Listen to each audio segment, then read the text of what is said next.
प्राणुप्यामि पादारयोः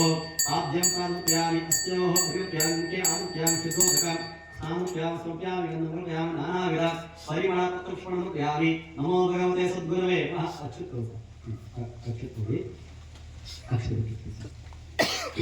पूर्वद्वारधातुविधाते नमः दक्षिणद्वारचन्द्रभण्डा नमः वैष्णवद्वारे विजया नमः उत्तरद्वारे निषङ्गदेवश्री नमः पूर्वसमुद्रा नमः दक्षिणसमुद्रा नमः पश्चिमसमुद्रा नमः उत्तरसमुद्रा नमः इंद्रा नमः अग्ने नमः जलाय नमः निरते नमः वरुणाय नमः वायवे नमः कुबेरा नमः ईशाना नमः श्वेतबालका नमः अभयङ्करा नमः दीपाकुण्डरूप्यामि पीठपूजा ओं ऋग्वेदा नमः यजुर्वेदा नमः सामवेदा नमः अथर्ववेदा नमः कृतयुगा नमः श्वेतायुगा नमः द्वापरयुगा नमः कलियुगा नमः मत्स्या नमः कूर्मा नमः वरहा नमः पृथिवीपते नमः मणिमण्डपा नमः रत्नसिंहासना नमः स्वर्णवेदिका नमः संविन्नाना नमः स्वप्नदर्पाप्यकाभ्या नमः ॐ नमः नमः ॐ नमसे नमः मन्मया नमः विविद्या नमः आमात्रे नमः ॐ नमात्रे नमः श्रीज्ञानात्रे नमः पीठमध्ये कुम्भकलशमध्ये सद्गुरुपीठदेवता गुरुपरम्परादेवताभ्यो नमः आवाहयामि स्थापयामि पूजयामि अस्य श्रीः प्रणतिष्ठापनामन्त्रस्य